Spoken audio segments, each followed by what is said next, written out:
tal? ¿Cómo están? Muy buenas noches. Esto es Sala de Situación. ¿Cómo le va? Feynman, ¿cómo le va? ¿Bien? Doman. ¿Todo bien, Doman? Ha vuelto. Bienvenido. Gracias. Bueno, muchísima actualidad y tenemos ya la primera invitada, Lilita Carrió. ¿Qué tal, Lilita? ¿Cómo le va? ¿Bien? Bien, cansada pero bien. ¿En qué momento de la República Argentina estamos? ¿Dónde estamos plantados o parados? Estamos saliendo al futuro pero arrastrados por el pasado, ¿no? Es como si todos vamos al futuro y una rara fuerza que tiene que ver con el gobierno y con el matrimonio Kirchner nos lleva a lo peor del pasado. Entonces, en eso, lo peor del pasado, en vez de caer para atrás, estamos tratando de dar la pulseada para salir para adelante. Y esta transición es esencial en ese sentido. ¿Cómo se puede entender el conflicto? Es una especie de parodia de los 70. Ajá. No es como si... el tema papel prensa? Por todo, es una especie de túnel del tiempo, a título de parodia, porque no es que la gente muere, no es que se mata en la calle. Pero es así, es como estamos siendo arrastrados al pasado. Por eso estamos hablando de temas de hace 35 años, en la imposibilidad del matrimonio de salir al futuro. Yo decía, me parecía, me llamaba mucho la atención el parecido, ella más preparada, con mejor lenguaje, pero en el fondo era esa imagen de María Estela Martínez de Perón y él la de López Rega controlando. No es mucho. No, controlando la escena, no, por eso digo a título de parodia. Pero usted dice es parodia, el otro a lo mejor era tragedia, ¿se entiende? Pero ese es escenario. ¿Pero aún en forma de parodia usted siente que Cristina es como Isabelita? Sí, sí. Con distintas características, pero con el mismo dominio respecto por parte de otra persona, sí, absolutamente. ¿Y Kirchner López Rega? Por supuesto. ¿En qué A ver, caso? las situaciones de amo y esclavo, es decir, la figura de Isabelita era una figura de una mujer dominada desde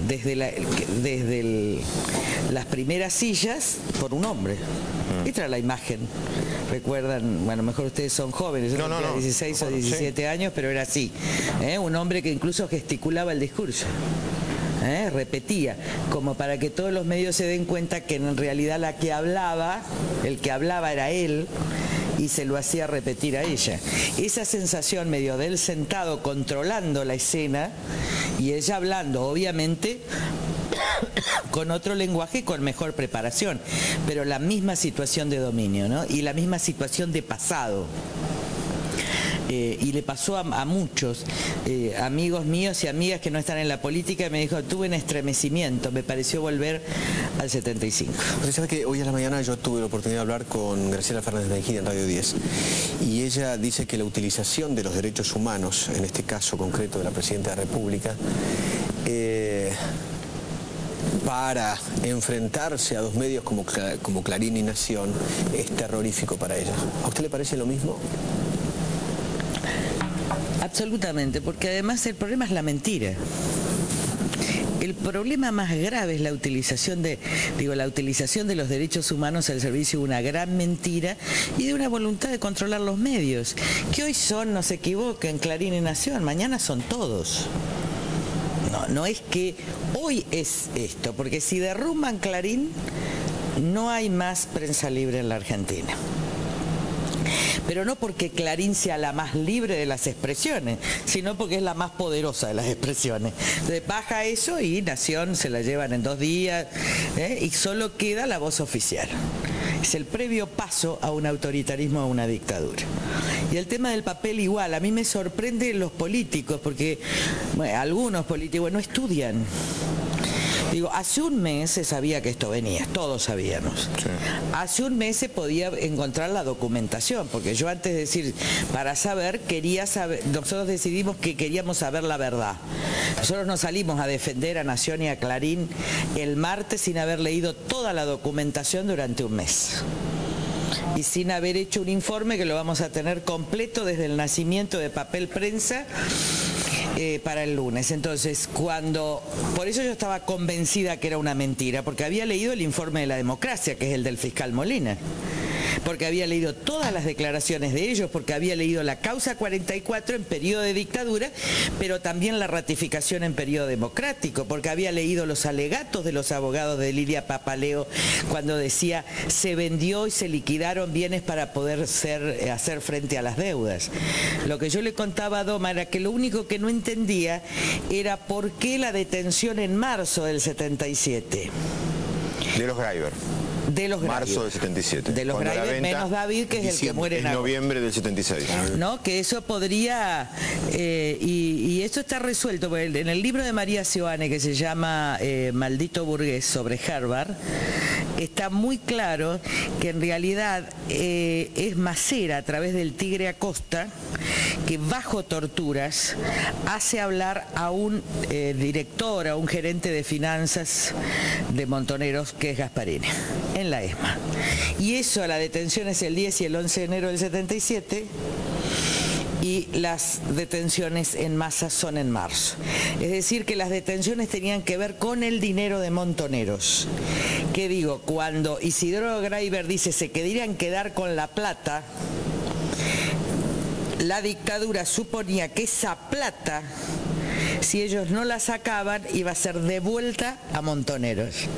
Entonces la dictadura lo que se quería... Greiber se quedó con 17 millones de dólares del secuestro de Born, que fueron cerca de 60. Ellos se quedaron con 60, parte estaban en el Banco de Cuba, 17 millones de dólares, hay dos posiciones. Una, que se la entregan directamente a Greiber, y además de eso, es increíble, Greiber manejaba el dinero de Monseñor Plaza de La Plata, pero también manejaba el dinero de Harvard.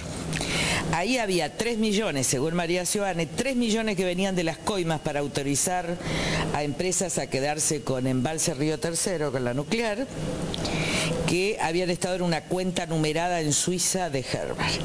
Y 4 millones de Isabel, que Isabel no sabía que los tenía Greiber, que se los había dado a Harvard para que los maneje de la herencia de Perón. Por eso también Harvard quiere que le devuelvan la plata, ellos le ofrecen Marmicoc, ¿se acuerdan esas? Las ollas. Está, las ollas y la opinión. Harvard igualmente después le transfiere en forma secreta, todo esto dice María Seoane, los 4 millones a Isabel.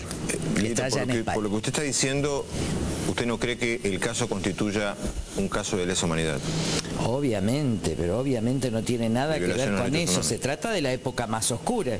Se trata de 74, 75, 76, 77. No tiene nada que ver con eso. Ahora, según el relato de Cristina Kirchner, de acuerdo al relato que le hiciera la señora Papaleo y el testaferro de Greiber, de David Greiber, Janover, prácticamente nos pinta una historia como que a los Greiber con una pistola en la cabeza le hicieron entregar las acciones de papel prensa. No. ¿Eso para usted no existió? No, eso es noviembre, ni siquiera se sabía absolutamente. A noviembre del 76 las amenazas de muerte son de Montoneros. Es más, un tal doctor Peñalosa y otro, todo entre comillas, Paz, porque no, y otro Paz. Paz, son los que incluso con la pastilla de cianuro al lado le dicen que le devuelva el dinero. Que en todo caso ellos se sentían compelidos, o ella, porque Juan Greiber, el padre, que no me acuerdo cuál es el nombre, no fue a la reunión, a querer vender para pagar deudas, tiene que ver con la amenaza de muerte de Montoneros. Ahora, Y el posterior secuestro tiene que ver con el dinero que tenían de Montoneros, no con papel prensa. Cristina Kirchner Además, ustedes, a ustedes no se olviden algo, la gente tiene que entender, papel prensa no era una fábrica, era un proyecto. Era un proyecto. ¿Y por qué la dictadura no quiso quedarse con papel prensa? Lo que pasa es que era un proyecto, no era una fábrica, y después si el que se quiere quedar es Macera, le interviene. Y le interviene. Ahora, la Presidenta de la República habla de libertad ambulatoria de los Greiber. Desde la asunción de la dictadura militar hasta el momento que son detenidos, según el relato de Cristina Kirchner, los Greiber estaban en libertad ambulatoria, mientras tanto tenían que ir preparando todos los papeles para entregarle las acciones. Eso para usted no existió así. Pero no, sí. El problema de Greiber es con Montoneros, por eso cuando mueren, y con el extranjero, porque lo sigue también la Reserva Federal. Él se estrella con un avión. Y se estrella con un avión en México. Entonces, ¿qué pasa? Montoneros cree que él se quedó con un que él se hizo desaparecer, como Chabrán. ¿Se acuerdan el mito de Chabrán? Bueno, hubo una tapa de la revista Somos que decía Greiber vive. De esa época. En Israel. Esa era la teoría, de que Greiber vivía en Israel. Exactamente. Pero acá lo más importante es que todo se desapareció. Digo, la mentira, yo tenía miedo de que sea más larga, ¿no? Pero vuelvo a insistir, me preocupa una clase política que no lee, que no se prepara, porque los Kirchner te van tirando granadas, igual las tenés que parar. Y tenés que salir al futuro. Y eso se hace con información, con conocimiento y con decisión rápida. No son momentos en la Argentina para ambiguos, para timoratos o para irresponsables que no estudian. Porque si no, lo mismo me pareció con las opiniones respecto de una ley. Digo, todo el mundo sabe en la Argentina que desde la Constitución, la reforma de 1860, que sería la primera enmienda que termina el proceso constitucional, el artículo 32 dice que no se pueden dictar leyes sobre prensa ni establecer sobre ella. Desde la oposición. A ver, así no lo puede hacer el Congreso. Es una prohibición al Congreso la del 32. Ahora, ¿ustedes pensaban desde la oposición que Cristina Kirchner anunciaba que se quedaban con papel prensa ese mismo día del anuncio? No. No, Camino era lo que está haciendo. ¿Ustedes no esperaban expropiación, ni intervención, ni nada? No, si no tiene mayoría. Intervención tampoco. No, ella lo que quería era tener lesa humanidad para después bajar todo, porque con una lesa humanidad entonces el Congreso expropiaba. Ellos querían la prisión de Mañet. ¿Para qué? Para desbaratar el grupo Clarín y tener el control y el dominio de la opinión pública, para que haya una sola voz, para que haya censura, para que todo sea como tiempo argentino. Eso es una gran mentira, ese es un intento. Ya la opinión, la gente cambió de opinión. Ahora el tema es la entrada en la dictadura, en el autoritarismo. ¿Qué significa? Te voy a llenar de miedo, no te voy a dar información, te voy a hacer que no vayas a votar si no estás de acuerdo conmigo, voy a cometer fraude en silencio, pero me voy a quedar con el poder de todas maneras. Y lo otro que me parece que hay que también reivindicar es que estos diarios tienen virtudes y tienen enormes defectos, pero son diarios. ¿Qué quiero decir? No son pasquines, no son libelos, no están armados por un periodo, forman encarnadura y parte de la historia argentina. La Nación, 150 años. Desde Mitre, digo, con todos sus aciertos, con todos sus errores, uno puede estar en desacuerdo, y el Clarín de la mejor etapa desarrollista de la Argentina con Roberto Noble. Entonces, son diarios con encarnadura, y esas cosas no se borran de un día para otro, ni por la decisión de ningún presidente. Y en todo caso hay que bancarse la mala prensa, si se entiende que es mala prensa. A mí me han pegado de todos lados. Me acuerdo, le voy a contar una anécdota, si me dejan, con Julio Ramos. Ámbito financiero, yo no sé, era todos los días durante la década menemista, era una cosa terrible. Yo nunca hablé, pero yo rezaba por él, porque me parecía que su vida era muy difícil, por los hijos, etc.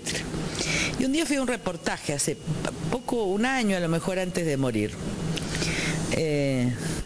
Y entonces yo le dije que yo lo quería a él, porque a él me parecía un hombre que se había hecho a sí mismo, de la manera que había podido, pero que era un gran periodista. Claro, él no entendía lo que yo le decía, si me habían pegado tanto. Digo, es que esa es la prensa.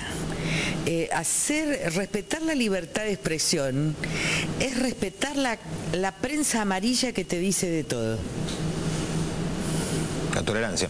¿Está? Sí. Por eso, si yo fuera presidente, dejaría 678. ¿Dejaría 678? ¿Así como están? Sí. ¿Con los mismos? Sí, y que hablan. Lo que no permitiría es que hablen... Pero claro, sería igual... No permitiría que sean oficialistas. O sea, que sean igual ahora... Igual ahora. Que sean kirchneristas, como... Claro. A que sean opositores a usted. Claro. Esa es la libertad de expresión. Dice... John Stuart Mill decía, yo no pienso como vos, yo no pienso como el otro, pero daría la vida para que esa Pero opinión... Canal 7 siempre fue el canal del gobierno, no del Estado. Sí. Bueno, tendrá que ser del Estado, y también, como es del Estado, también tendrá que haber un programa muy kirchnerista. Está bien. Volviendo, y el periodismo sí. también tiene que bancar la crítica. Sí. Porque yo veo muchos periodistas que dicen, me afectan el prestigio. Y bueno, la verdad que cuando uno está en el ágora público, el prestigio no puede depender de la